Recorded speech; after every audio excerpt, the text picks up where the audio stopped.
and we are live. What's up? What's up?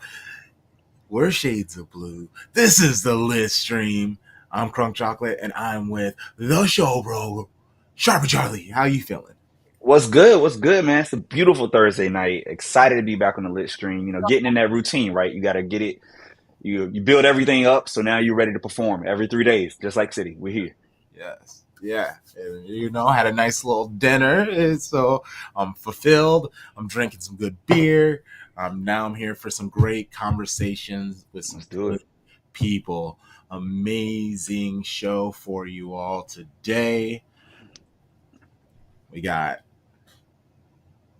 honestly, I'm I'm like thinking way ahead. I I thought Tom was gonna be here because I wanna talk about this, but obviously I can talk to you about this whole Yeah, like yeah. Walsh situation that is happening, and Mm. uh, she has basically said she's coming back to England. Ooh, Tarek, what's up, brother? So, talking about Kira Walsh and her announcing that she does plan to come back to the U.S. Uh, I would you welcome her back? Do you expect her to come back? I mean, obviously, the I would expect her to go to Chelsea or Arsenal, but if she could come back to City and she even like said come back to City, like is that something you would welcome with open arms? I think so. As a backup to Yui, for sure. Or maybe a partner to Yui. You can never have too many great midfielders. We know injuries happen. We got a lot of matches this year with all competition. So I'm always of the opinion you welcome talent back. How about you, Terry? Um, yeah, I mean, I don't hold any grudges, man. Um, we just seen Gundo leave and come back, right? Sometimes you realize that, hey, what I had is better than what I thought I was trying to go pursue or what I was hoping to search for or whatever. And so sometimes you just need a little reminder that, hey, you know what? I actually had it pretty good at home. Let me get on back there. So, I'm not mad. I necessarily expect it to happen? Probably not. Oh yeah, But I wouldn't have any problem whatsoever. Um, and again, like you said, it's just a matter of, okay, well, how do we fit her into the lineup and what makes sense, that kind of thing. yeah, Because y'all know Yui is my girl, so yeah. I'm probably never gonna say we're gonna put somebody over her. It's just Oh, not gonna happen. never. And it would be good to have someone as who plays that position instead of trying to fit someone else on our roster to play that position behind Yui, because the idea is you would want to relax if you're taking Yui off just because she's so integral to everything on the team. And I don't know, I'm going to be a little stressed the first couple times she subbed off, but she's going to need it because it could be a long season, especially if we beat down Paris FC, handle things there. All right. Well, we have Brentford. I want to shout out Charlie Core, the homie of NYC Brentford. He came through with Breaking Bread. We chatted it up a little bit.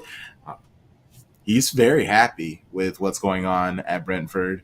They're playing decent football. Yes, they lost a couple of games to good teams, but they made them work for those goals. How are we feeling about that match? I mean, I'm going to ask y'all again so you don't have to go too deep. We can just keep it a little light before we bring on our first guest, Saul. Brentford always plays us tough, man. You remember that performance by the goalkeeper last year where Yeah, he just stood on his head and like played the best match of his life. Now you throw in pretty much in form in Bomo and Wissa. You got the young kid out there on the left. Um, what's his name? Starts with an S. Damn. Not prepared. But that winger, he's good too. So like that front three can go. So you always have a doubt or a fear of the counter. They're a quality opponent for sure. That was then. This is now. We smack them. I like it. Let's go. Let's uh, go. you talking about? Are you thinking? Wait. Actually, I don't even want to guess because I'm not. No, he was saying that they Oh, play us like maybe tough and winger. I was trying to think about the winger. What oh, okay. I was like, Shade? Well, I couldn't Yeah, think. Sade. Yeah, that's Okay, yeah. cool, cool, cool. Yeah. All right. We just switched. Me and Tarek just switched bodies. Like that sounds like me, and I sound like him. This is crazy. Yeah, it's like ain't no need to talk about this. We got to smack them. Hey, I mean, sixth in the table, 1, 2 out of 3. We Tarek gonna said it smack them. don't matter. I mess around and pull a crunk and be like, we're going for 6 on them. Oh, let's go. Don't play with me. We about to smack them.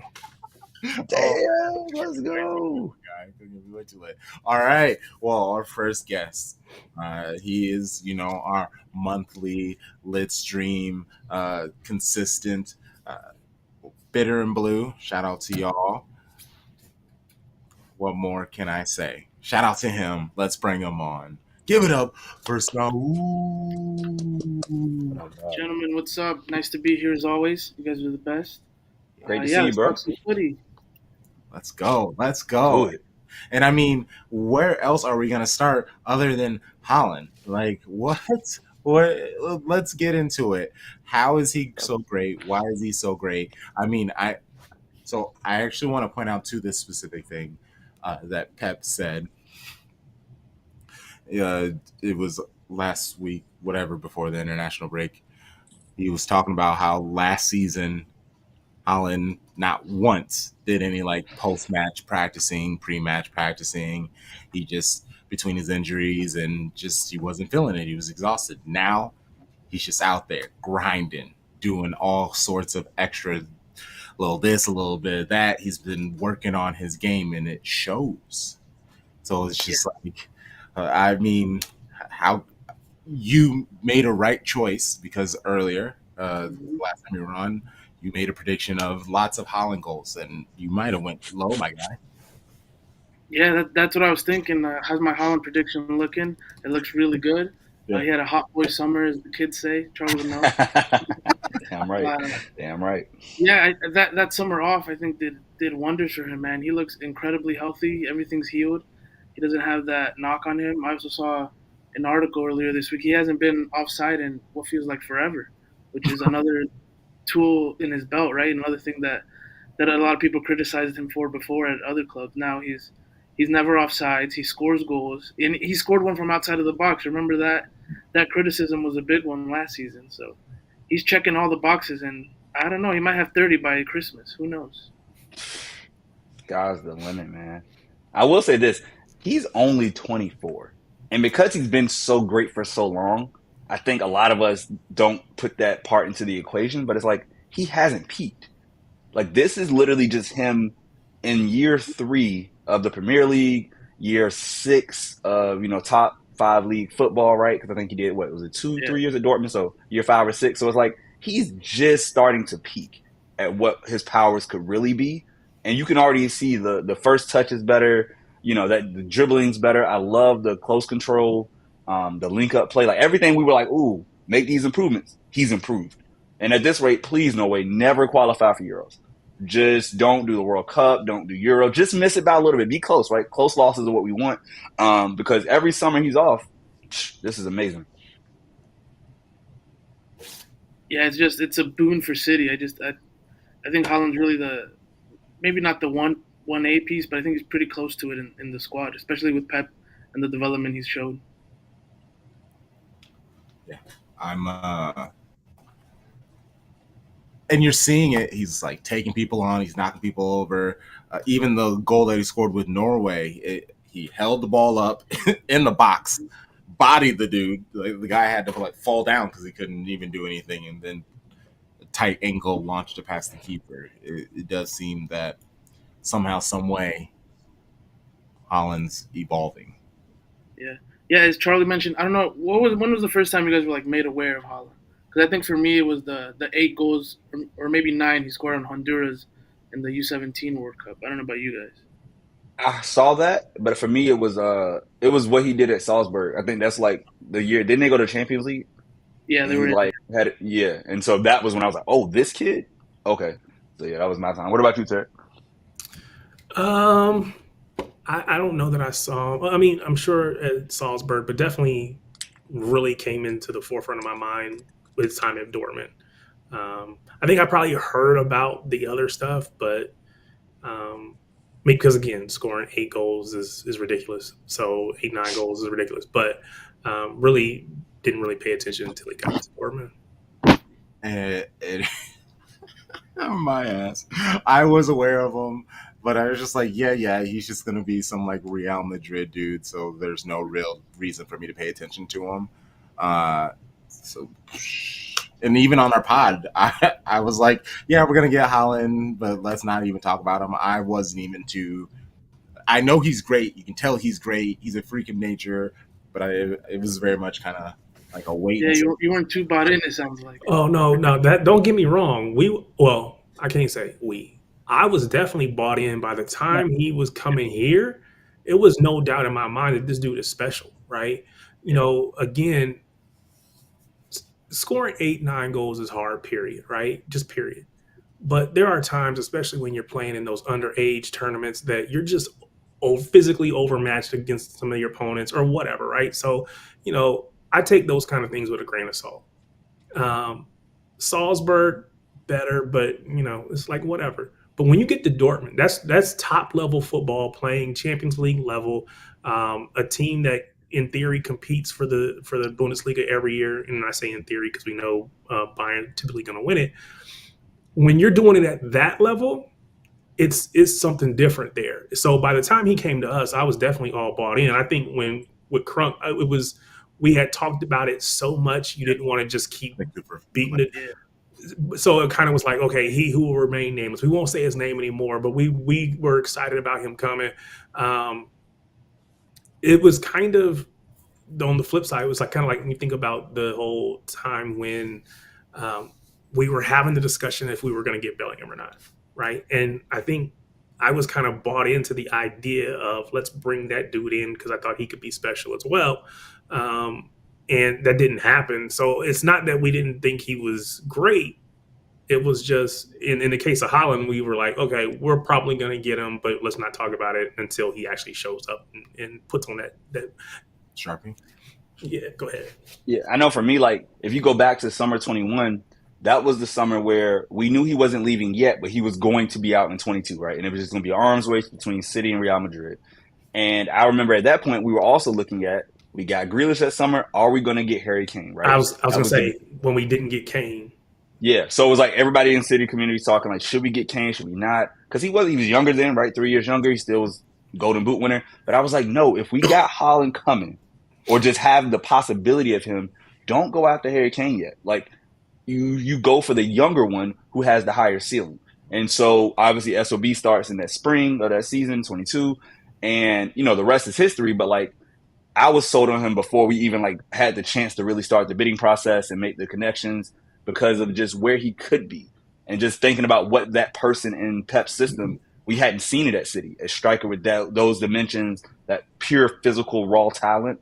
Like, and now he's exceeded my expectations, right? Remember that first year? It's like, wait, this guy came in out of the Farmers League and is just dominating everybody, bodying up people, hat tricks left and right, running past every single person on the pitch. Like, it was ridiculous. So the fact that he's still doing it after he scored against every single team he's played, he's, broken a goal record. He's on pace to break his own record again. Like, I don't know where else he could go, but I'm excited to watch because now his only competition goes up with those like Messi and Ronaldo when we talk about goals for a whole season, right? Like, he's on that level already. Yeah. And when I was saying I was hesitant about him, it's not, you have to recognize greatness when you see it. He's a monster on the pitch. It was, everything seems so prepped and planned with him. And it was like, all right, he's going to go here and then go here and Manchester City and then go here. So I don't know. It was a battle between us and Real. Like, I don't know. Have we really done something like this? Got that guy like that? Well, that's what I was going to point out is that he is that top level superstar in the game, not just in England, not just as a striker. He is a top level superstar for the entire game across the world. And he will only continue to again, barring injury or something like that, he should only continue to improve, to grow, and his legend, his status among the game just continue to improve. Man, it's he is one of one, no doubt. Yeah, yeah, that kind of dovetails into something else I wanted to bring up was Guardiola's future, No, which do we think that's tied with each other? Do we think that's a factor in either one's decision? What do we feel there? not Holland. No, I think Pep recognizes how he works, where he's a business and he's gonna do what he does. So, but I've tweeted it multiple times. I think it's Rico, it's Oscar Bob, it's McAtee, it's O'Reilly, it's those players, those incredibly talented young players where Pep will be like, yeah, sure, I could sign a 2 year deal, but I'm not really going to see much of them for 2 years. Like that, those are the players that are going to get him to stay and battle Saf's history, his numbers, and things like that, and truly make it where there can't be a discussion because he stays long enough. That's my feelings on it. I think it's going to be the even younger players. What do you Even think, though Tarek? I love Crunk's optimism. I don't know that he stays here that long, right? But I don't think he's leave. I don't think he leaves like in the summer or anything like that. I think he extends maybe 2 more years. He gets to that magic 10 year, do a decade, and then I can see him trying to move on from there. Uh, do I think that his future and Holland's future are tied together? No, only because I think what City have tried to build, and this is hard to say, really is bigger than any one player or manager for that matter. Again, when Gundo goes away and comes back and is like, there's no club like Manchester City. A big part of that is Pep. I can't deny that, but it's the way he's treated in the hallways of the buildings, and it's the people. It's all of those things that you know. I've heard it said that basically everything that they need they get catered to. Everything they ever needed or desire, they make sure they have it. But so there's the way you are treated at City, you don't get that everywhere else, and so it's like any truly when Mahrez says there is no place higher than City, that's real. And so I think Holland may eventually go at one point or at some point, but if he does, like I said, it'll be the Barca's or the Reals. There's nobody else and that's only based off of past history, right? There's nowhere else he's going to go. And as long as we continue to write our history, continue to build that, there's even less incentive for him to go anywhere. So I can see him being here for the long term. And then it's on the club to build a transition plan that is flawless. So when Pep steps away, someone else steps in, and we keep going from strength to strength. Maybe that's a Javi Alonso. Who knows? I would. And Tarek, that's exactly what I was going to bring up because honestly, I feel like between, oh my gosh, Real Madrid manager right now, eyebrow. What's his Ancelotti. name? Ancelotti. Ancelotti. Yes, Carlo Ancelotti. I feel like between Ancelotti and Pep, whoever leaves first is now like giving Javi Alonso, hey, you go here because this spot is open, right? Both are the two best teams in the world. Everybody knows it. And whoever opens up, that's his natural step after Leverkusen. So selfishly, this might make some people upset. I'm okay if Pep walks. Hold on. No, I'm no, no. I okay know if you're Pep. good. Yeah, I'm okay if Pep chooses to end this year with a beautiful CL, PL double, or CL and a FA, whatever, 2 trophies, and says, I've done my work. Chabi, come on. And because here's my thought. Look at what happened with Liverpool, right? Klopp made his announcement mid-season. They had time to scout, blah, blah, blah. And now they seem to have the guy who's just going to keep this thing rolling and evolve it a little bit, but they are still ticking, right? They aren't dropping off. So I feel like this is the year to get the guy. this summer, well, summer 25 is the year. Now, will there be all other names? Every year there's another name, right? 26, somebody could come up, 27, whatever. But like, I'm a huge fan of like, let's keep this baby rolling. And if we wait a year, who knows who's going to be available in 26? But we know who's going to be there in 25. That's No, the only thing I was going to say, because I remember the talk about Bellingham, right? And it was like the only reason I would say let's not re-sign Gundo is because of the potential to get Bellingham. Mhm. To your point, though, we're not saying let's not re-sign Pep so that we can go get Xabi Alonso. We're saying if Pep decides to walk away, then that's a perfect, person to step. Oh my God, DT3, we're gonna ban DT3 from comment. We can't have that dude no more. That boy funny. DT3 has been a faithful member of Shady Gang pretty much from day Day one. one. But you know how you can pull your black card. I might have to pull his Shady Gang membership because he got to sit out 3 weeks like Rodri. He gonna miss 3 games. He got a red card. Take a holiday. Take a holiday. That man said, "Potch, no sorry." That's Woo. That was good. I needed Yeah, that. yeah. I think he stays at least one more year. So we'll see. Yeah. I want pessimism to keep me like ready for the fall, Right, and then yeah. hopefully I'm wrong. That's my goal. Being pessimistically optimistic. The worst thing would be to be like, "Oh, he's staying," and then at the end of the season, Deuces. he's like, "Deuces." The heartbreak, the tears.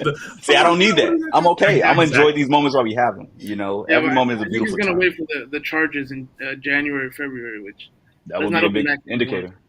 he said No he's not, relegation, we in. he said he's not leaving, and then he leaves. That's not great. No, it wouldn't be, but Not a good look. That's not great. That's all I can say that about that. All right. Yeah. Christmas table. I saw you wanted to talk about that, like predictions about halfway, yeah. and that makes sense because everyone thinks the only team that really can stop us is Arsenal, and we play them very soon. It could be this thing where it could get real scary real soon. What are your thoughts? How are you feeling about mid-season predictions? This is gonna go against everything I had believed, everything that we had seen before about City. I think they're running the table. They're going first from now till May. Ooh, first time in a few years. Okay. Mhm. Oh, I think they're gonna run the table. All the pieces lined up. De Bruyne is healthy. Haaland's on fire. Pep hopefully stays. Hopefully those charges in February provide a boost. They all get dropped. We get a small fine, something like that, and everything's just clicking. It never stops clicking. So I don't think there's gonna be a dull like in previous years or the break with the World Cup a few years ago or international tournaments. So I think they run the table from now till May. They're in first. you're speaking my language. I said this is exactly what's going to happen this season. It's going to be a runaway. It's not going to be close. Arsenal's going to be silly. I got so crazy, and my over hype, my hot prediction was Arteta's getting fired, but he just got extended, so we know that's not happening. But it's just how long can he be? Wow, that was The tape was too hot. He had to get Yeah. off. That's crazy. Damn, Crunk. Let's say What get did out. you say? What did you say that FanFest Live was like? And an Arsenal fan heard you cut your mic. Oh man, but yeah.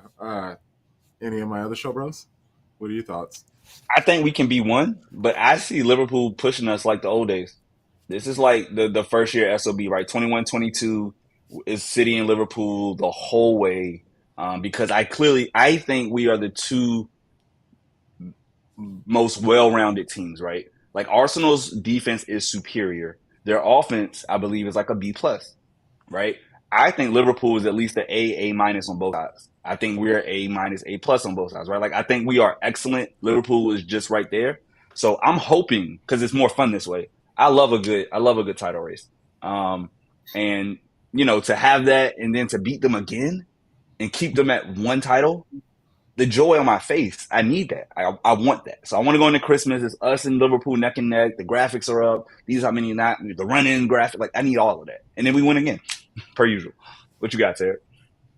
Well, I'm just sitting here thinking if God forbid Liverpool were to win, would they would that diminish what Klopp has done because this guy was able to come in 1 year and win it? Or would they try to say, "Well, Klopp built that Like team. this, It's only Yeah, because of Klopp." They no, that's they the would truth. they would find a way to give Klopp credit, right? But that's the truth. It's all his players. Like that would be it. They didn't get But anybody in the he transfer didn't market. win with his players. He couldn't do it with his players. I mean, he did it once, and Yeah, he hey, did it you once. need to get better. He had a style. He couldn't adapt enough. And then the new ball. Shouts to my ball brethren. It's the ball people that are gonna save us, unless you're Man U. I was They gonna say, don't be careful because unless you're Man Man U, unless U, you're Man U. we gotta Hey, see unless you're Man what's he U. gonna do with Maresca. I mean, I don't have no problem with Maresca, but we're gonna have to see. But yeah, Yeah, but no, I think like Klopp would say, hey, I left you this. I left you the ingredients, and you went and cooked. Yeah, they're gonna call slot Larry Coker like Tarek's Hurricane. I was Exactly. gonna say Great you got the reference. Larry Coker reference. That's always good in my books. Let's Those were go. the times, Yeah, boy. Coach was like, I'm here. I'm chilling. Y'all go play. yeah, but that's the crazy part because like he won, and then had a slight drop off, like 8-4 or whatever it was. It's like, nah, we got to get rid of you because we were in our pomp at that point. We got to go, and we haven't been the same since. But Yeah, the Cam news the Ward. is only we thing with need. Liverpool is you can't trust Darwin Nunez. He's too much of a fire starter. That's why I He's don't see supposed to them be up really there good, though. They're not really playing him. with. Yeah, Yeah, he does. Yeah, Slot made that call. Like, you are my number two. Jota's my number one. Like, this is a clear line of distinction. Like, you're the backup right now, my boy. But yeah, of course, I think we're going to win it. It'll be. I think Liverpool and Arsenal will both be close. I don't think. I would love to blow the doors off of it and have it wrapped up by March or something like that. I don't know that happens though. Be great, but I just don't think so. It's gonna be a Jack move, my guy. Jack move. All right. Well, before we get you out of here, uh, quick prediction for the match this weekend. Score I prediction. think it's gonna be close. It's gonna be 1 goal, 2-1 City. I like what I'm seeing, so we'll keep the winning train rolling. Hey, it's 4-4, baby. I like it. All right. Well, also plug yourself. Let people know where they can find and listen to or pay attention to the things that you do. Yes, bitterandblue.com. We have a lot of good stuff. We have a couple new writers doing tactics pieces, and then myself and Pete, who are always on there. So check us out, bitterandblue.com, and then also at bitterandblue1 on Twitter or X, whatever. Yeah. All right. Thanks, guys. Get you too, homie. Later, Saul. Hey, Crunk. Yes, sir. You asked earlier about Kiera Walsh and whether I would welcome her back. So before she left to go to Barcelona, she had been with the club for 8 years, 8 major trophies, 211 appearances. The joint record number of appearances for Manchester City with Steph Houghton at the time. In a post on Instagram, Walsh wrote, "Even though I will no longer play in the shirt, City is in my blood and always will be." Later goes on to say that she had not planned to leave City in the summer of 2022, that it wasn't an easy decision, but that it was the right time to leave her comfort zone. So I think if she wants to come back, she's coming home. You bring her back. She's coming home. Okay. I mean, literally for the reason that you don't want the competition to get her. Like, at the very least, like, don't go over there to London. Don't go to Liverpool. Yeah, I mean, to me, it feels like, because again, she joined the club 8 years, was at 14 when she was a kid, basically. She turned 17 and then quickly moved to us. So she was 17 years old when she joined the club. She is Manchester City, man. Bring her home. Yeah. Bring her home. To your point, Charlie, yeah, we don't want anybody else to get her, but she's got that City blue in her blood. Bring her home. What a story on both sides of the club if you have two legends return in the same year. Like Tom always says, same city, same passion. Like, it will be perfect. The storyline too. Not even, wow. That is some symmetry for sure. Ooh, real serendipitous out here. All right. Well, let's bring our next guest on. Our next guest, so Backyard Footy. Uh, I'm pretty sure he was a recommendation, but I don't remember who he was recommended by. So I am looking forward to linking up with him, finding out a little bit about him. Shady Gang, please give it up for Hugh Roberts. What's up, fellas? I appreciate you having me. It's an honor. Yeah, What's man. up, No, bro? thank you for giving us some of your time. How are you doing No today? doubt, my guys. Been a fan of the show. Just heard what you guys are talking about too before. Yes, yes, yes, sir. So tell us a little bit about you and what you do. Yeah, so currently playing for the Charlotte Independence right now. It's my 11th year as a pro, 10 years in the championship. This is my first year in League One. I was in California the last 2 years with Monterey Bay FC. Was fortunate to be the captain up there. I just got married in January here in Charlotte too, so it's kind of like the transition and get back to wifey, being back with the missus after 2 years on the West Coast. Went to so basically grew up half Jamaican as well. Pops is Jamaican. Went to NC State out here. Grew up playing ball with him pretty much my whole life. Ball boy for his teams. You guys know all that, all them things. He grew up an Arsenal fan, so I grew up with Thierry Henry. I was actually a striker my whole life, kind of built just like Henry. That's why he's my favorite player. We're doing kind of the same things with the finesse, everything.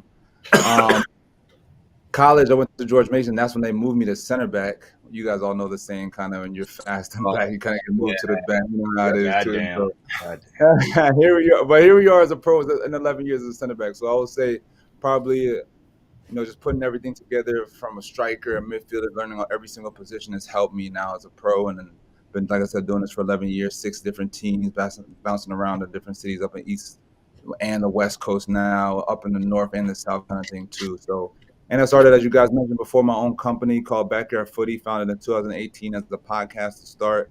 Now it's grown to an entertainment company where I'm doing behind the scenes visuals with players, kind of like the MTV Cribs vibes, where I'm going to players' homes and showcasing what they're doing on their off days or game days, or just showing more reels and visuals to like what it's like on a game night for us, kind of thing. So tying it all together while I'm playing too. That's Hey, dope. Man does Dope it stuff. all. let's go. He like Crunk, but he plays for a team. Like it's the same vibes. Like man does jack of all Man, trades, master of them all too. That's crazy. So, question for you: You are okay. Monterey was before Charlotte, right? You're in Charlotte now. in Charlotte now, but I was actually in Charlotte first for 3 years and went to Monterey and then came back to Charlotte. Okay. Back. So the listeners know I'm an army brat. So we lived in Fort Ord in Yeah, Monterey. I don't even yeah, know if Fort Ord still open or not, but because they it is. closed some places. Okay, so we lived there as a kid. So actually, Wow. my first soccer experience. Now this is nothing that nobody's ever heard. My first soccer experience was playing indoor in Monterey, Fort Ord, as a kid. I didn't know Wow. anything about soccer, and the only thing that my family knew, my uncles at the time, was Pele, because I think he probably had been playing in the States for a while. So my uncles were being older, had heard of him.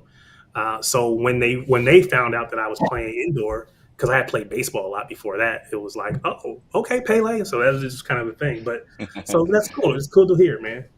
Fort Ord still open. Actually, That's me and the dope. wife, we did like a 30-plus-mile bike ride through Fort Ord. They Whoa. extended all those bike lanes and everything's open to the public now, just more so for the biking and running, but it's beautiful out there. Yeah. It used to feel really hilly, but I was a little kid, so probably Same not. way. Okay, Same way. I had to get an electric bike, and I'm still on my electric bike because I can't go back after being in Cali. Those hills are crazy. I don't know how people ride regular bikes now. So I have had an unfortunate number of wrecks on bikes as a kid, but one of them was living in the army, in the housing area, and there's this big hill that comes down, and my house was kind of down this street. You had to turn left at the bottom of the hill. So I'm flying down this hill, and I hit that curb, and I head over heels. Bike Mm. fell down on top of me. It was jacked up. But yeah, man, we're not here to talk about my unfortunate biking experiences. We're here to talk about I you and, can and tie your that in, time. unfortunately, too, because I had my first serious injury in my career last year in Monterey off a bike, falling off the bike, Oh, going home, literally. Last year, the first year I drove across the country, but last year I was like, I'm not gonna, bring my car and drive across the country. So I left it and got on an electric bike. I was hoping to get a rental car through the club, but it took some time. So I had a rental bike to start. One of the days I was going home, it was raining, misty.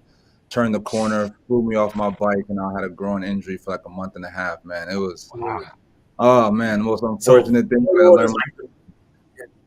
it's like the Bermuda Triangle for bike riders. Okay, now we Literally, know.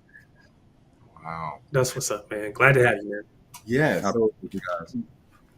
What What do you enjoy most about being a defender? Is it, or do you enjoy the physical part of it, or are you getting up in there and getting some headers, getting some goals? Like, how are you as a defender? What's your playing style? I like that. I'm more of a, let's say, a Rudiger. I love being aggressive, the Mm. tackles, the shoulder to shoulder challenges. I love talking trash a little bit too. I might not initiate it, but if you draw back, I'm gonna end it for sure. Um, And then I say I'm a more of a calm, playing out the back style. So, oh my goodness, what's the Spanish center back on City right now? Really good with his passing. Forget off the top of my head, but even like the Barcelona center back who's 18 years old, who's good on with passing too. I'm more of like Barcy? a pass. Yep. Him. I'm more of like a finesse, clean, calm. Even if you're under pressure or want to press me, I kind of like to play in through the pressure and break those lines, kind of thing. Oh, That's dope. oh. Uh, I didn't Barca, so just a well. You said you grew up watching Arsenal, but I guess you didn't necessarily say you are an Arsenal fan. What is the club you support? Was it the Henri move or something else? And that's literally what it was. It was the Henri move that enlightened me to Barcelona, and I'm not gonna lie on that. So I was an Arsenal fan, Henri, whole time, pretty much probably till high school. Henri moved when I was in high school. I'm following my guys still, so I was a big Henri fan. And I was like, all right, I'm a Barca fan. Even when he left, though, I just love the way they play. I love their playing style. Of course, I'm a big Messi fan too, but I'm still a big fan now because I love their style. I love how they play, even if they're struggling too, we're still going to stick by our style and still play some beautiful ball too. So that's why I'm a true supporter with them. I appreciate some good ball. A Like you real guys, cooler, man. Yeah. support an English team, definitely because I'm a big Pep fan too. I'm a big fan of that too. Yeah, those Barca teams with the Busquets, Iniesta, Javi midfield. That's when I came into footy, right? Like that run that Spain had, along with them all playing, it was perfect. So you just saw it every single year, every match, this greatness, and I was like, this is how you play footy. So when I Seriously, watched the long passes and all, I'm like, this is stupid. Why are you giving the ball away? I don't understand it. It's crazy. You throwing Hail Mary passes? No, run a screen, my boy. Like, you know do better. But it's crazy Keep this ball. because like my kids played. Well, my oldest played, and so I got all girls. But still, it's like the federation is trying to get everybody to play from the back, play more possession style. But then you still have coaches that are like, nah, that's not how we playing, my guy. We going when the ball come, clear it, and because my daughter was a defender too, so clear the ball, and then but then it just keeps coming right back at you, and I'm like, what are we doing? What are Yeah. we doing? I think that's a little problem that's still lacking. I was actually a U13 boys coach out here with the Charlotte Eagles for a couple years, and I actually had to spend like we were only supposed to train for 2 days a week, but I increased that to 3 or 4 times a week and just doing a lot of technical abilities, playing out the back, and they improved tremendously. I got a couple of kids on Charlotte FC's academy team right now, Ooh. but I actually see the importance of putting working on the technical ability, putting more time into them, but actually just like giving them some structure into playing and the passing, the one touch, two touch. A lot of these coaches are some volunteers as well. Maybe the furthest they've gone is probably collegiate as well too. And the game has changed. Even in college, I watched my old school George Mason play college ball the other day, and they're playing out the back now. All of a sudden, all these teams are playing out the back now. I'm like, what's going on in the college world? But I think just the game has increased tremendously with the video and analytics, the scouting and everything too. So I think it needs to increase in this American game, especially with the youth. It all starts with the youth. When you go to overseas, they have a proper academy, coaches. Everyone's from U5 properly equipped from the academy. But here, U5, you're going to get probably some volunteer parents if they can't, find a coach themselves or someone who might not know it too well. So they're really putting emphasis on winning when winning comes second, development comes first kind of thing. That's the notion around the world, I feel. So I'm looking at your page on the Charlotte Independence website. No yellow cards. No, sir. Which is Oh, pretty impressive considering you name dropped Rudiger, because Rudiger's good for a yellow card every now and then. So Yeah, I like to think. Well, it probably just started when I was younger. When I'm 6'4". When you're a little taller than everybody, you get called on the little offensive fouls. You get called for pushing somebody too hard. So I kind of just learned how to be a little smarter, aggressive still, but smarter. You can close somebody down very tight and aggressive without having to foul. You can get stuck in and do some of the same similar things without a blatant red or something. Don't get me wrong, a good strong yellow is needed every once in a while, send a message, send a tone. But I've realized a lot of the smarter center backs, smarter defenders kind of put themselves in good situations to kind of minimize the things. And I was trying to play every game too, so I wasn't trying to get suspended for any amount of games at all. So yeah. what's up? respect. Okay. Uh,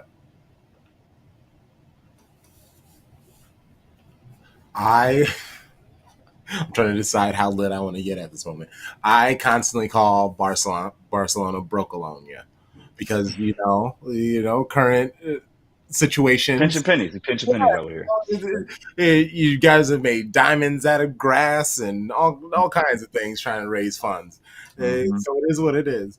How has all of this experience been supporting a club that has been at the highest of highs? And I mean, they're still very high. They're still Barcelona, but it's just like financially, they're like asking players to cut their wages in half, and if not, we're getting rid of you, and all these other things. Where, I mean, you lost Messi, so Yep.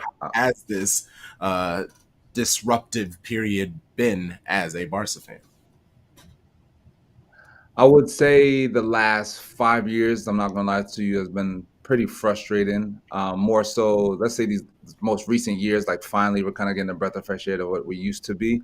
But I'm very disappointed just kind of in the front office. The treatment of Messi, the goat of the club, and I'm sure, of course, he had the money, but he was willing to take a pay cut to be there. He wanted to stay there. You saw the tears in his interview, the treatment of Xavi, the treatment of Suarez, the treatment of even, of course, Neymar left for big money, but I know we could have done better to keep him around too. I know Messi influenced that too, but just the treatment of our stars a little bit too. It just kind of rubs me the wrong way, and I know it rubs the fans the wrong way. But we got to take care of those who came through in the past, so we can trickle down and affect those who are currently playing too. So literally up until this year, finally with Gavi, Pedro, of course, Lamine Yamal, some other newcomers were relying heavily, even that the young center back I mentioned too, relying heavily on the academy players. So it's good to see them up and coming, but you got to treat your stars certain ways. Even Griezmann too, the way we did him too. Like some of these big players, you got to treat them right too, because you want to attract more big players further down the years as well too. So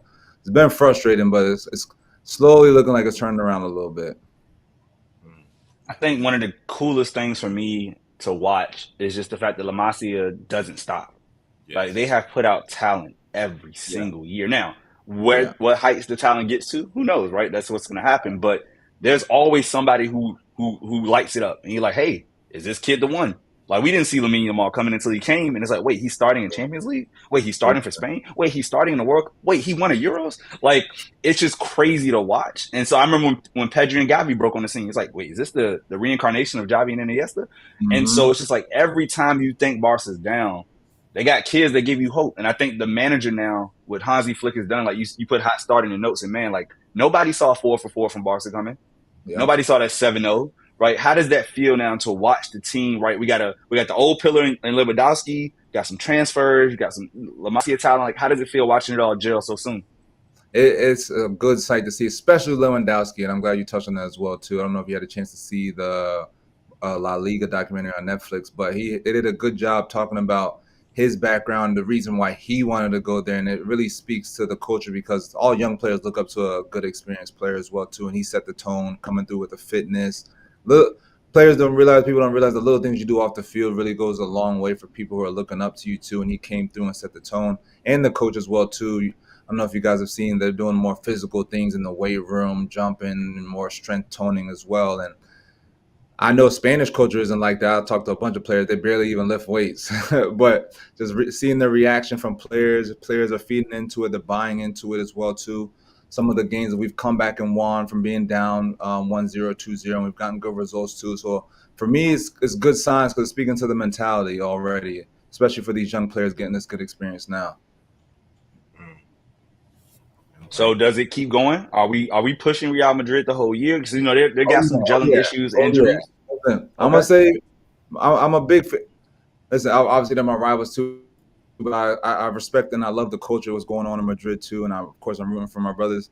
But I would say there's a lot of cooks in that pot right now, and they are going to take some time. Maybe next year, but I think Barca is going to give them a run for their money big time this year. El Clasico 10/27. I'm just saying it's coming up. I can't wait to watch. Oh, it is, Yes, isn't it? sir. Oh man, Can't wait. yeah. Our nickname for Real Madrid, we love calling them Los Negros over here. It's Negros and Blanco.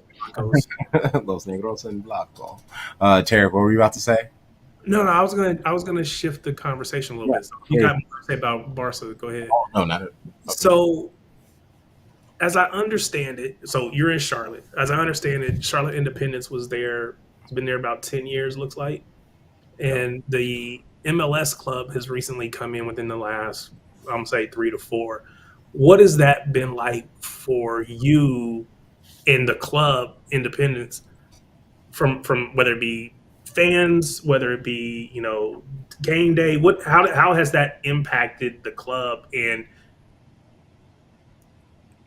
I won't even ask my next question because it's probably not a good question for you as a player on the team, but just really, what does the future look like? Because a lot of times when MLS clubs come in, I'm gonna say this: when MLS franchises come in, it impacts the clubs that are already there, the clubs that have been built up through the community and have been there for all that time. We saw that in San Diego and other places.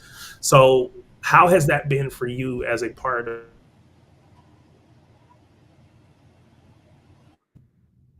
Oh, a little technical difficulties. Oh, What man. Oh, there we go. was that last part of your question? How has that been? Just how has it impacted, how have you seen that impact the Yeah. club, just the game day experience or whatever it might be, whatever, how has that impacted you in being a part of the team? So it's really been an eye opener for me because I left to go to California. So I was here in 2021 was my last year here. Charlotte FC wasn't here. Their inaugural year was 2022. So I left for 2 years and came back, and it's been like a wow experience. I'm not gonna lie. So before we were the main soccer team around the city, we moved to the city. Everyone was sold out, packed games. Now, let's say our games are on Saturday nights. We have to have some games on Sundays because Charlotte FC is playing on Saturday. We have some games on Friday because Charlotte FC is playing on Saturday. Or if they want to do a double header in terms of marketing, we're playing at 4 o'clock because Charlotte FC is at 7. So they've impacted us a lot, of course, and then attendance has probably dropped 3/4 kind of thing too. So that's why they're adjusting the time wise as well too. But I will say overall, it's impacted in a good positive way now. So before, you're driving around the city, you see kids playing basketball, football all the time. Now when you drive around, you're seeing a lot more kids playing soccer in their yards, soccer in the streets. Everyone's, there's 65K plus fan attendance every game. I'm sure not everyone's the biggest soccer fan, but people are watching this game, and all the kids now pretty much, I would say 4 out of 5 kids are wanting to play soccer now and to make it to Charlotte FC, to make it to the academy. So it's actually great to see. I was coaching around here, as I mentioned before, doing some individual coaching. And, of course, it was there because you have Charlotte Eagles, Charlotte Independence. But now if you go on, like, the Coach Up app, for example, your phone's always ringing because parents are always looking for coaches now. Let me get this time, 3 times a week because everyone's pushing this wave now to kind of feed into Charlotte FC's academy, go into Charlotte FC's MLS side as well. So I think in terms of the soccer culture, North Carolina's always been a strong front because you've had Raleigh, you've had all the ACC schools, so I would say they've needed an MLS team here. And so, of course, they created the rivalry with Atlanta, but it's great to see. Even in Raleigh themselves impacted them with the TST tournament, but just people are driving from Raleigh to come to Charlotte, go to MLS games all the time because they're excited to have this club here. So, and overall, it's been a great impact. That's dope to hear. I said I lived in California, but I lived in North All Carolina. right. Well, before we get you out of here, who is Barca playing? Do they have a big match this weekend? Is it anyone that we should be talking about? Is there any hot take you want to get off it before we get you out of here? Yeah, that's a good question. So, how do we feel about Is City repeating this again this year? Yeah, Oh, that's we're the easy. worst people Yes, with that. Yeah, absolutely. we definitely Oh think we're yeah, for running sure. it back. The, What you? the the real question is, do we get Champions League? That's the one that Yeah, I want to that's care. I care about the most, and I want that. I want CL. yeah. No, I'm definitely rooting for you guys too. I don't see too many people. They're saying it's Arsenal's year this year, so we'll see about all that. But I think City's got that. Um, Yeah. what were you gonna say though, Tank Tariq? Sorry, No, no, before no. you. I was just saying that it was cool to see or cool to hear that the culture in North Carolina. I live again. My dad was in the Army, so I lived in Fort Bragg in Fayetteville. But I know quite a few people still in that area. We have quite a few listeners that are from the Charlotte area. Yeah. Nice. So to hear that culture really being strengthened and continuing to grow is pretty cool. So that's all I was saying, man. You guys gotta come check out our game sometime. It's a good experience to see. They shut down the streets. Fans, you're allowed to drink in the area as well too. So you can have open containers, walk around. They do like a little chant, kind of like a European style, walking a Okay. couple blocks back all the way to the stadium, chanting kind of thing too. So it's definitely galvanized the community because the stadium's right in the community. You can walk to the stadium, and it's a big difference when you can walk there. It's easily accessible too. So yeah, it's been good to have. Oh, dope. That's dope, man. Well, please plug yourself.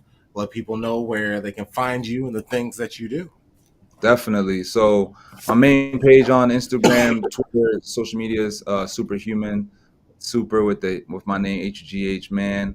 But definitely follow the company Backyard Footy. That's one word, Backyard Footy. Definitely, follow along on my podcast. I'm on all platforms, but more so you can get the behind the scenes experience from us professional athletes. And I'm on all social platforms as well too. I appreciate you guys overall for having me. Yeah. Thanks so much for coming, man. Yes. Oh man, this was dope, man. Thank you for doing it.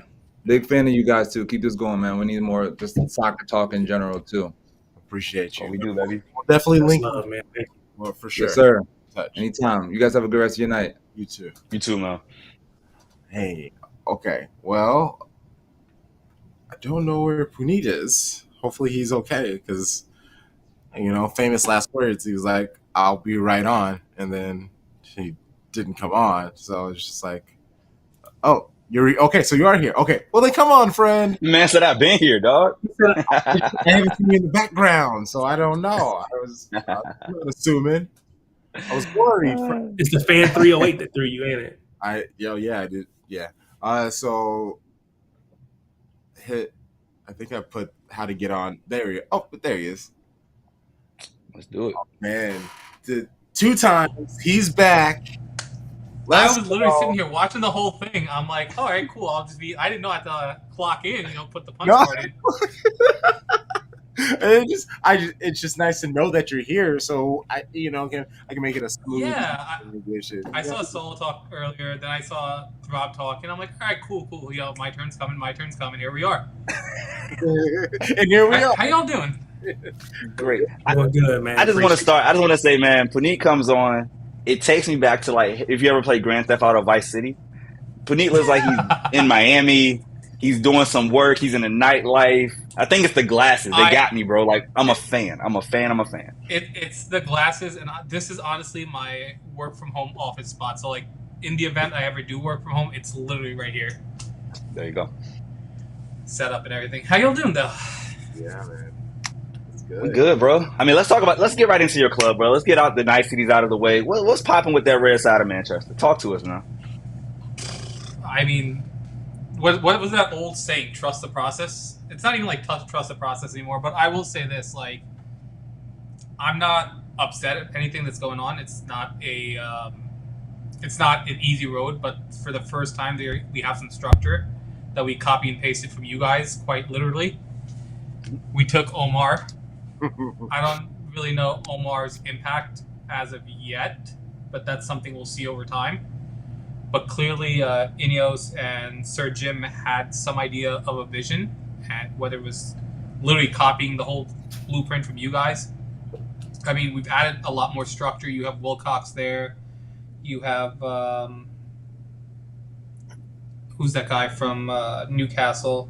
Ainsworth. I don't even know how to pronounce his name. I know you're talking about, yeah. Yes. Damn, right? Somebody. Yeah. So they added those two for some type of better scouting and structure and just negotiating as a whole.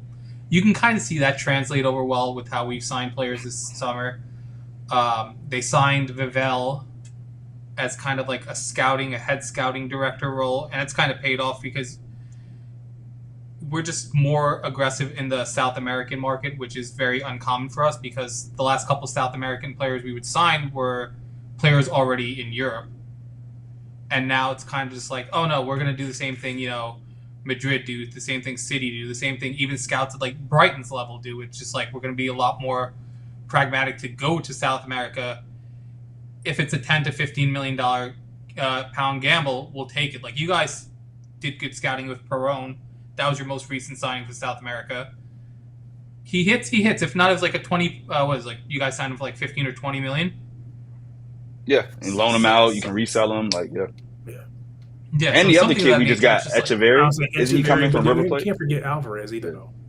Yeah, before that. Yeah. I mean, Alvarez before. More recently, Alvarez cost a little bit more though, didn't he? It was like 20. No, he was. It was definitely less than 25. I don't think he was more than that. He was relatively a bargain too, honestly. Yeah.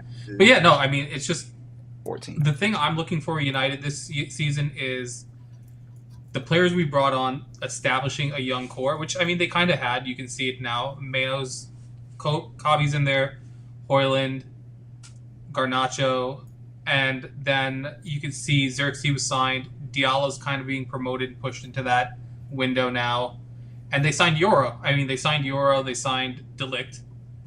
So they're slowly trimming out the older ages, the Deadwood. I mean, the Deadwood argument and talk has been going on since, like, Solskjaer came in to, like, realistically, oh, yeah, we're going to trim the Deadwood.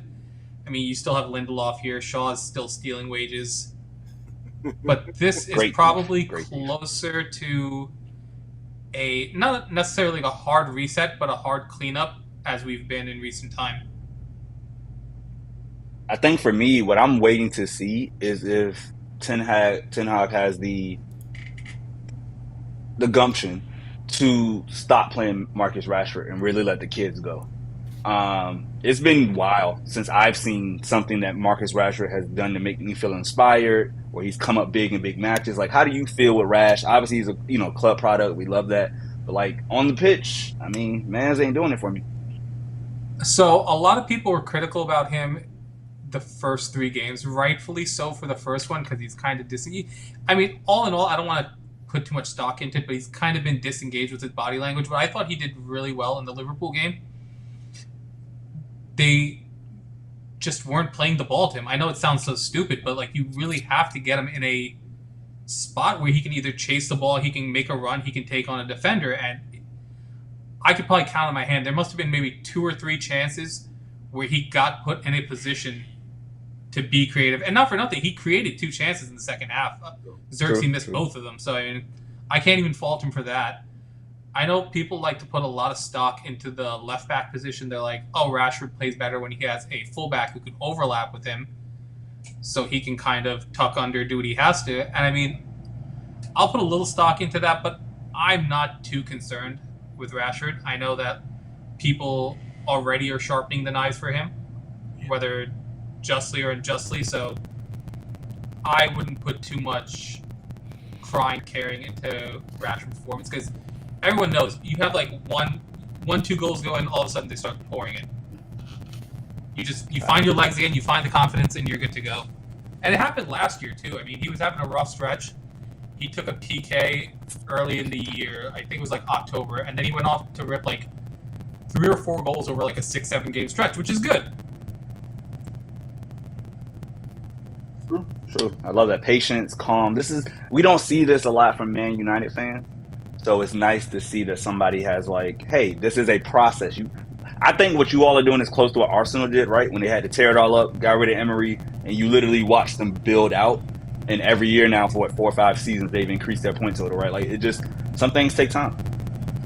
I'd say we're probably closer to. No, I wouldn't even say we're like Arsenal because I don't say I don't like Ten Hag. I just think if people didn't put emotions into that FA Cup final, he wouldn't be here right now.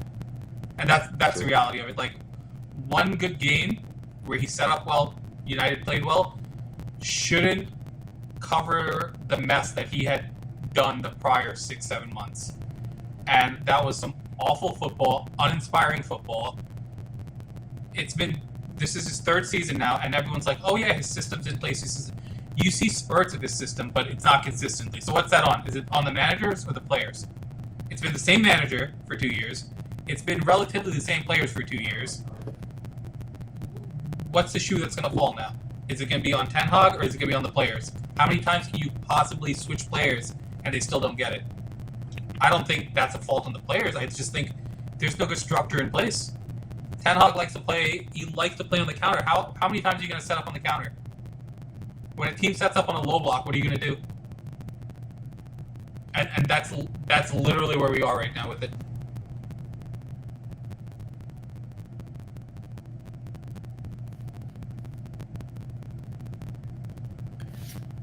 You're on mute, Charlie. But yeah, Charlie, I can hear you. There's a little static. There's some static on the line, yeah. So that's why I dropped out. I hopped back in. I was hoping it was me. I don't know what it's from.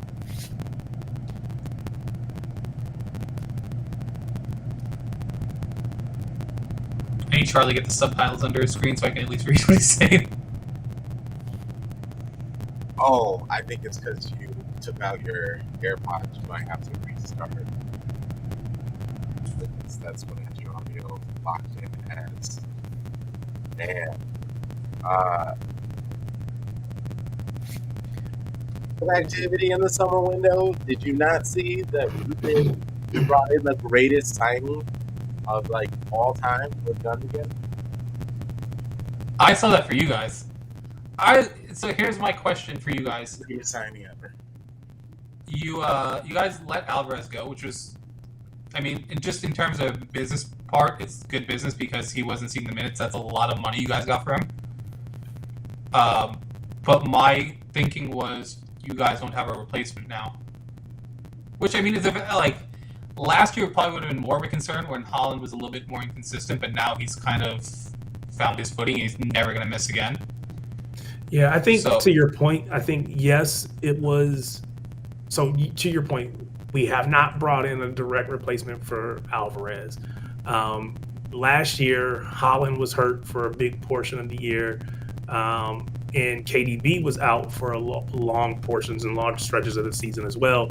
So he got plenty of minutes, but just not in that striker, not always in that striker or in that 9 position. And so I think for him, it was a case of, well, will I get minutes? Probably, but will I have to be shoehorned into a position that maybe I don't feel is my best position? He wants to be the 9, and let's just be honest, as long as we have Erling Haaland up top, it's going to be hard to anyone to definitely not start over him, but just to take him off the pitch because he's playing so well. But I think for most people, there's always, or for a lot of people, I won't speak for everybody, but there's a lot of, hey, maybe we should have done. We know it's a risk to go in without a Haaland backup or whatever, but we also have a track record of success with this manager playing a false 9.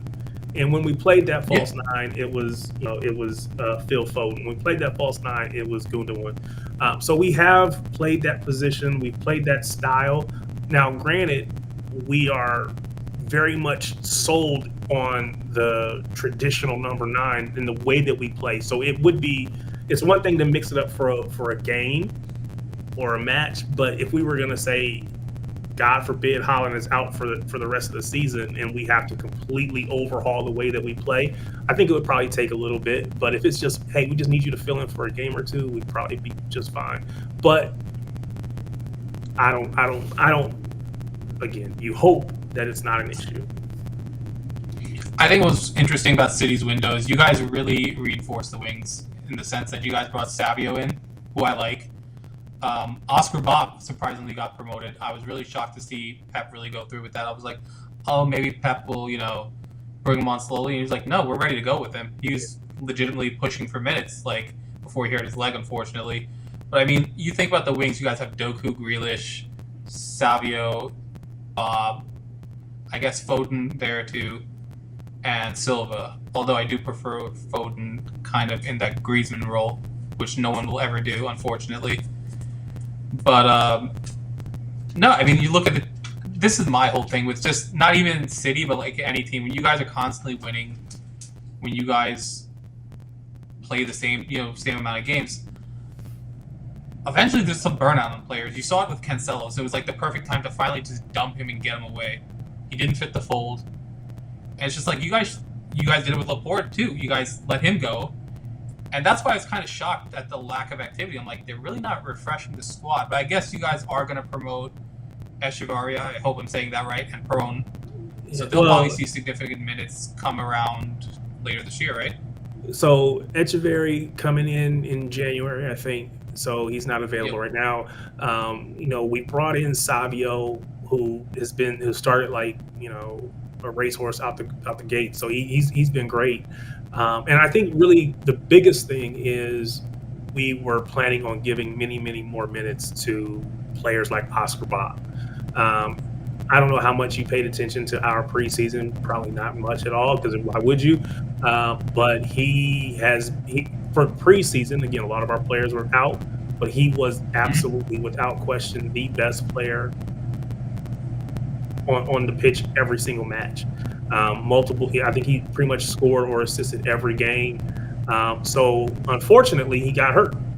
But we were really I was looking for him to take a big step forward. And to a certain extent, it reminds me of what Cole Palmer showed before he got hurt for us. Never kind of got back into the lineup the way that he wanted to. And then now we see him doing his thing for Chelsea. I think Oscar Bob can be that guy, can have that type of impact. So I think, yes, we didn't bring in a ton of new players and new faces, but there was a plan to give people that had kind of been on the peripheral of the team, make them more central. So, yeah. Do you guys like bringing Gundogan back? Yes. I love it. Yeah. I think, quite honestly, I was talking to... Should have never let him go. Go ahead. Because I was talking to people, and I was just like, it was a great ending for him. He left on the Champions League, left on the treble. You close the book, you close the chapter, you're gone. I mean, I'm sure he'll still win a title. He's still revered by fans and teammates alike. So I just thought, like, you'll have fun, you'll do good. It's not a question of that. It's like you had the storybook ending. You could have just dipped. Well, I mean, and I think to your point, he did, right? It was a storybook ending. He kind of walked off into the sunset, but then you get away from City and you realize that there's no place like home. There's no place like home. So you know what? Yeah, Barca really did do him dirty. Yeah. So if where I am isn't gonna work and I've got to go someplace else, let me go back to the place that I know they look after me, they take care of me, they care about me as a person, they care about my family, my young kid. Let me go back to a place where I can just thrive. And so, for him, that was City. So I think for us, none of us really wanted to get rid of him. I was okay with him leaving if that opened the door for Jude Bellingham. He decided he was going to go to Real Madrid, and we didn't backfill. So I still feel like there was that hole that was still there. So it was perfect for him to come back and fill it. I think it's also great because it's relatively short term, probably 2 years at most. And then maybe he steps into more of a managerial role with the academy and working his way up. So I think it is probably the best case scenario for Gundo. If I got to leave Barca, where can I go? What can I do? And it's probably the best case scenario. And as a fan, I think he's a legend. So I want to, as much time as possible, want to celebrate him.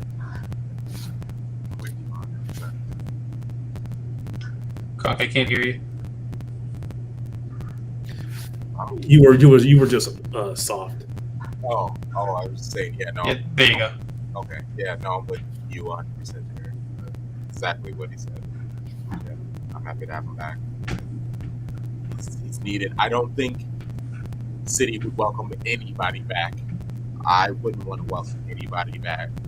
It was just, yeah, it was one of the things. Once he left, both parties immediately regretted, like, not following through on their of the mark that led to Gundogan leaving. So now that he's back, it's like, let's enjoy this, and if we win, He's one of the few people where I do think it adds to his.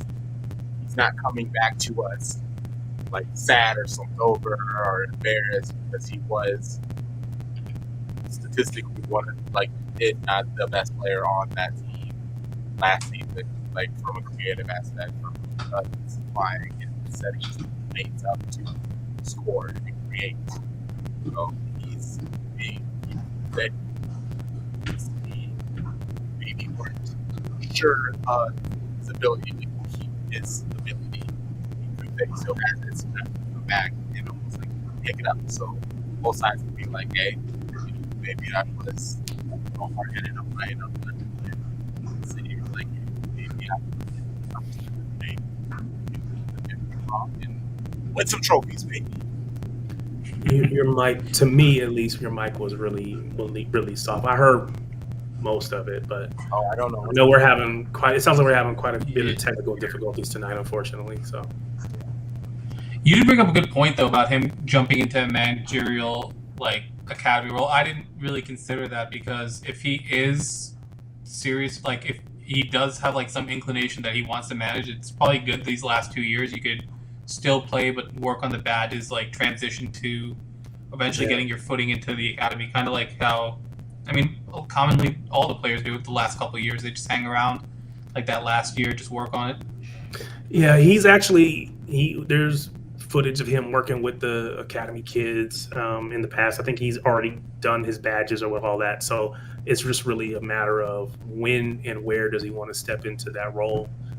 Again, I'm sure he's going to want to play as long as he can, but I would guess that if he wants to manage in the academy and kind of build his CV up, that will give him that opportunity.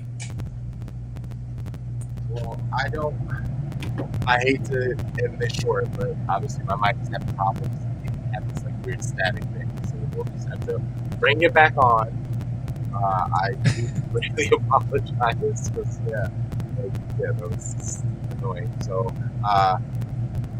please plug yourself, and then we'll figure something out immediately. No worries, man. It is at Puneet Singh on Twitter, Instagram, Facebook, Snapchat, OnlyFans, everything. Hey, let's go, dirty boy. Lying about a few of those. So. I mean, it kicked me off again. Yeah, like I don't know what's going on right now. It's bugging. So, all right, homie. I appreciate you. You have a good rest of No, thank you guys for having me on. So, next time he's time 2.5 to time 3. How are we counting in the next appearance? No, this is 3. No, it'll be the 3rd time. You know, well, this counts. I'm trying to think. You know, if is you this come on the cameo, the 35-minute cameo? Hey, no, this is an appearance. An appearance is an appearance. You know, if you're on for 5 minutes, it's an appearance. You know, I appreciate you. Like I appreciate you guys having me on. I'll talk. Appreciate it, man. Yes. Nice to meet you. Oh man. Okay. Well, big ups. Shout out to all of our guests. Oh man. I don't know what's going on with this. This is technically 2 weeks in a row with this. Maybe it's because of the updates. Things are getting weird. I don't know. I'm not a fan of it though. Yeah. Well, unfortunately, I don't. Well, unfortunately, I don't hear the static anymore. So it sounds like there was an issue with the connection for Puneet. So I don't. Do you still hear it? No. Yeah. So it sounds like there's something with his connection that was kind of feeding back into everybody else. So I don't know. But hopefully we can get it all figured out and keep going. Yes, sir. Well, we will be back next week with 3 most dope guests. I will post about them on Sunday. You'll see who the next guests are. It'll be exciting. Let's see. What do we have going on? So Saturday morning, an hour before the kickoff, we have our Manchester City versus Brentford kickoff show live on FanFest. And then midday, basically right after the Brentford game, 12 p.m. Central in the U.S., 6 p.m. British summertime, we are going to be teaming up with All for United, women's football channel, they and us we're going to talk, just do like a season preview. They're gonna let us know about our Manchester, area rivals. I just, it's a fun little change up, a little Manchester derby of a season preview, and I'm just intrigued because it's a whole new look with that squad, and I haven't been paying attention to anything that they've been doing because, like, have you seen what's going on with the Baby Blue Baddies lately? With big moves, playing beautiful football, and just honestly, the energy there is just fantastic. So it's just why pay attention to anybody else? Beautiful things are happening over there. So yeah, that is 2 shows on Saturday, and then we'll record on Sunday. That episode will be out Monday. And Tuesday for the match against Inter for Breaking Bread. I'm going to be posting about it, but I figure now is a good time, good time than ever. There we go. That's what I'm trying to say. To announce that I will be talking with, for Breaking Bread, Manchester City versus Inter. His name is Nima Tavali Rutsari. Very important, most dope mind when it comes to Inter. He is a football journalist, the co-host of Italian Football Pod. He is the founder of SempreInter.com. He is, if you need to know anything about Inter, this man knows it. And so I'm very excited to be able to link up with him and talk with him about Inter. The recording is at 8 a.m. in the morning because it's 3 p.m. where he is. I'm doing what I'm doing for you, Shady Gang. So I'm just going to be sipping my coffee and talking about football. It's going to be a great start to the day. Oh, man. Men's and women's. So much football, man. So much football. Like, buckle up, and we're trying to do tons of content that will cover the women's too. So yeah, we're just gonna be snapping necks with all of, oh my god, double R. DT3, we don't want to talk about this right now. You're stressing me out already. We will see you all very soon. You know the vibes. Shady gang.